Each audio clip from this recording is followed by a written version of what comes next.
Hey guys, this is Shiny Zekrom here.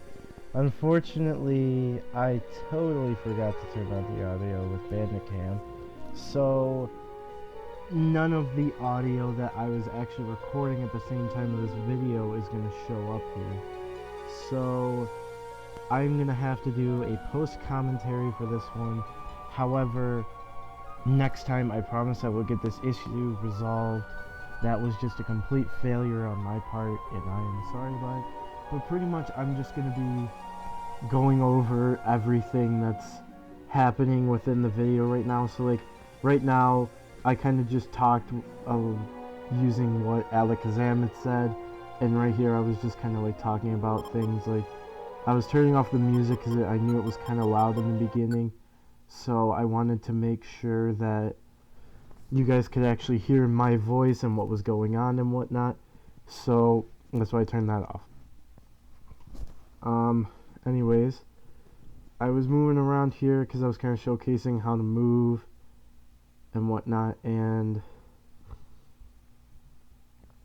keep kind of walking around, I guess. And then right here, I kind of just did all the dialogue of Dodrio, which was, I believe the chat, like, just going over what was Dodrio's tutorial on how to talk and everything. So, yeah. Anyways, here I talked to Machamp, and Machamp, I believe, talked about fighting and being able to having to survive in this world. Now, oh wait, this is Exbel's tutorial. I think Dodrio was talking about the summoning, how it worked, but it was actually talking about how to run around. So excuse me on that one. But yeah, these were just kind of like tutorials. Alakazam was talking about how he had 3 people that he wanted you to talk to. So I kind of did that. I will not be talking all the time with NPCs, but it will happen on occasion. Like, there is one NPC you guys haven't met yet, but will be at one point.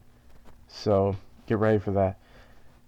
So after we finished Explod's thing, I believe I was actually showcasing how to talk right here.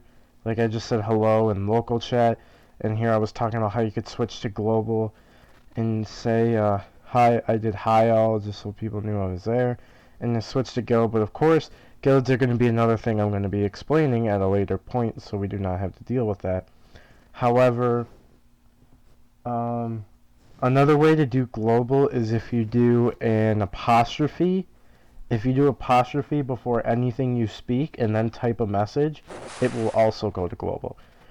Now here's where we ended Destiny Cavern. Of course, I was talking about all the starters that were here, and it would have been really nice because I had some thoughtful insights on some of them, but I'll give a little bit more of my opinion on some of the other ones, because I didn't go over all of them.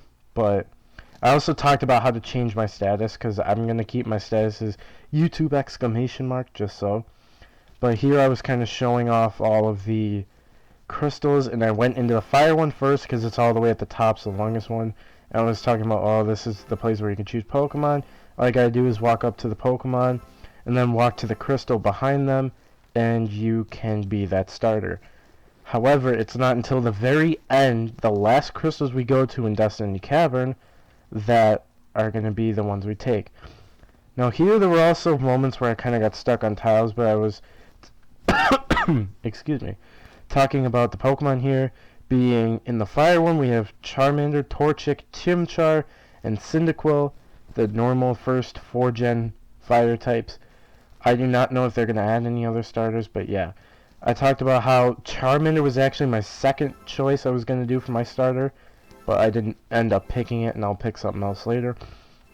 Here I was talking about the ground types, which for the fire starters, the hardest one that you're going to find is Charmander and Cyndaquil, because they're actually the only 2 fire types released, because both Torchic and Chimchar are actually the last 2 starters that are unreleased in dungeons.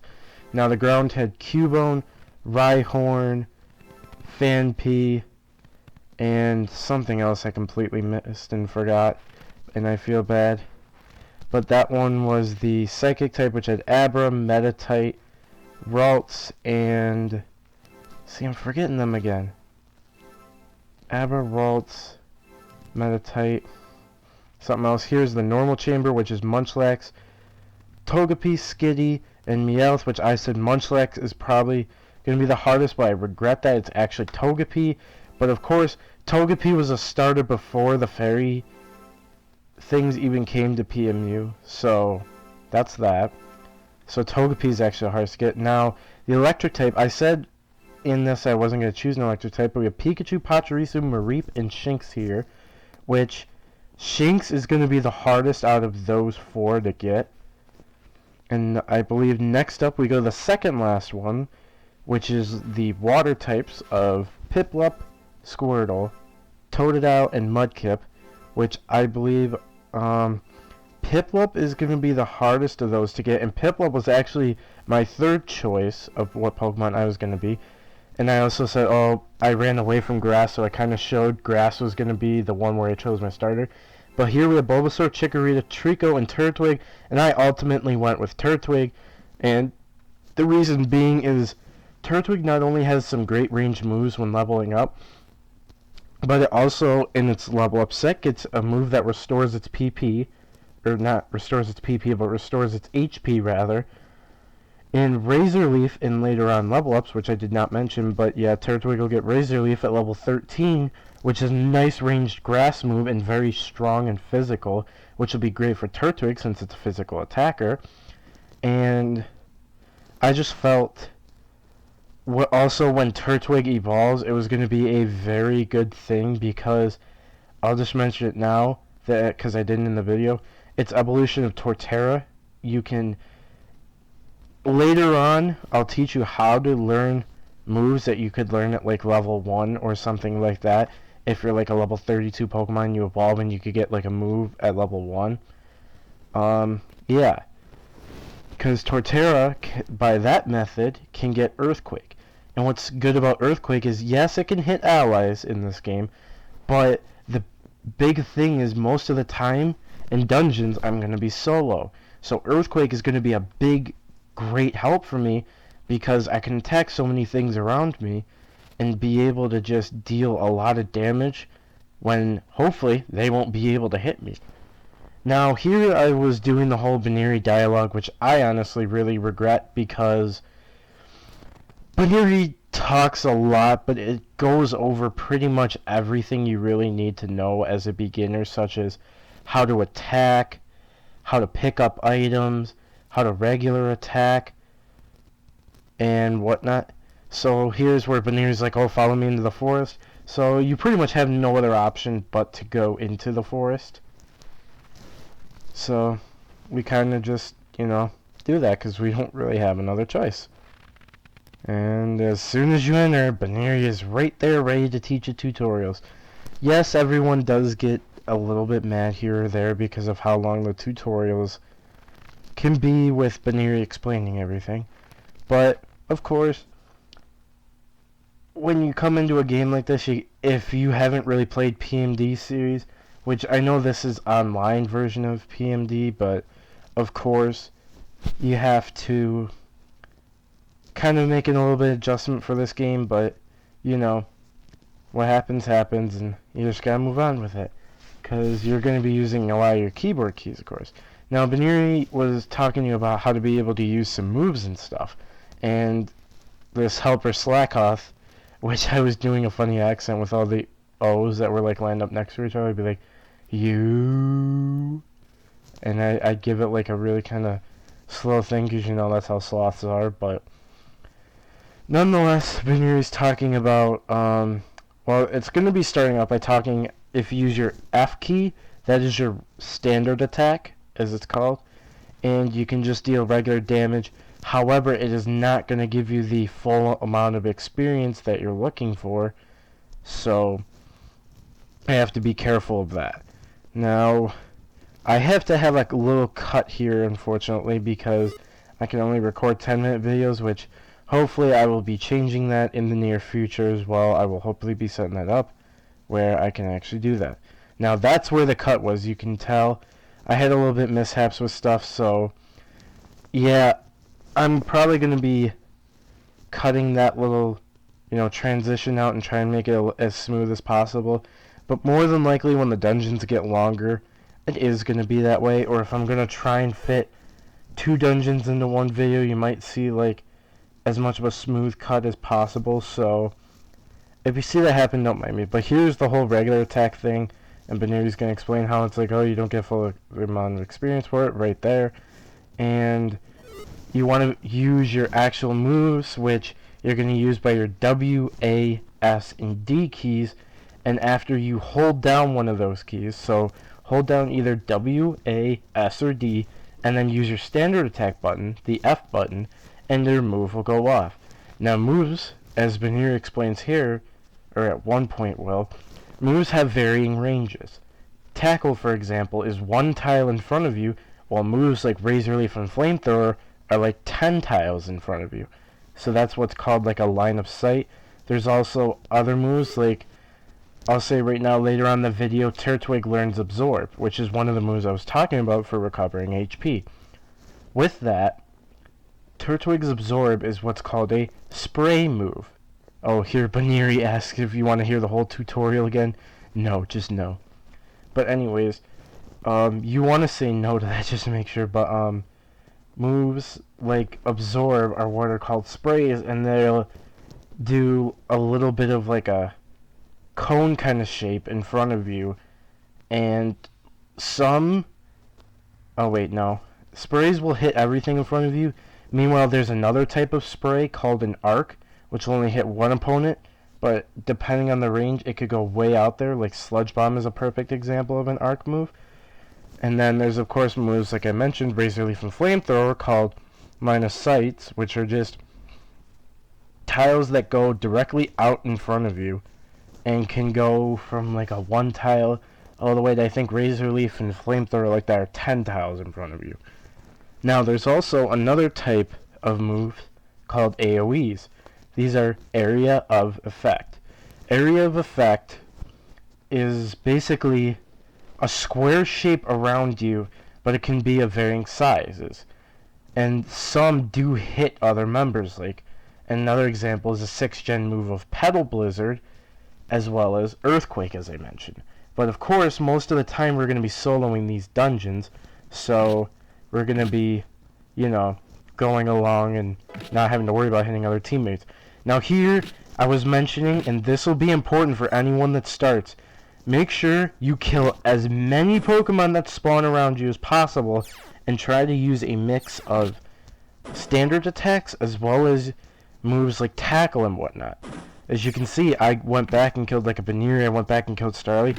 It's because I try and get as high of level as I can from this place, because on the next floor, I'll explain, it'll be better to explain there. Kind of hitting like Lepo Berries and stuff right there. I believe I hit level 8, so I only have 1 more level before I hit level 9, which is when I get Absorb. And here I was getting Lepo Berries, which Lepo Berries heal 5 PP off of all your moves, and Oran Berries, which I didn't explain till later, are 100 HP recovery. Sorry, I'm like running out of breath with how much there is, because there's a lot to talk about with this first dungeon. Okay, Baniri here is talking about how when you're running along in the dungeon, belly is going to lower, so you need to be able to have apples in your inventory in order for that to happen. However, Exbel Woods, your belly will not run down, and I believe Baniri also here talks about how you can faint because of hunger. Now, if that happens, it's not a very good thing, but you want to make sure you always have apples and ethers on you no matter where you go. I don't sometimes, but it's kind of a stupid decision, or I know I'm going to be like fast enough to complete a dungeon where I'm not going to need them. But it's always a good thing to have them on with you.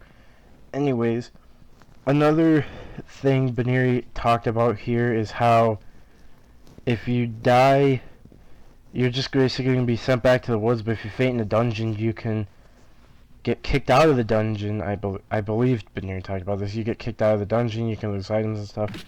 Now we start killing things again, which here I mentioned, oh, here's the apple. It's supposed to be in that corner, but Pidgey went and picked it up. Bad Pidgey. Now, over here is where I get Absorb, I believe. It's after I killed this. No, it's not after this. Yep, here it is. So I talk about, oh, here's Absorb. That's the range of Absorb.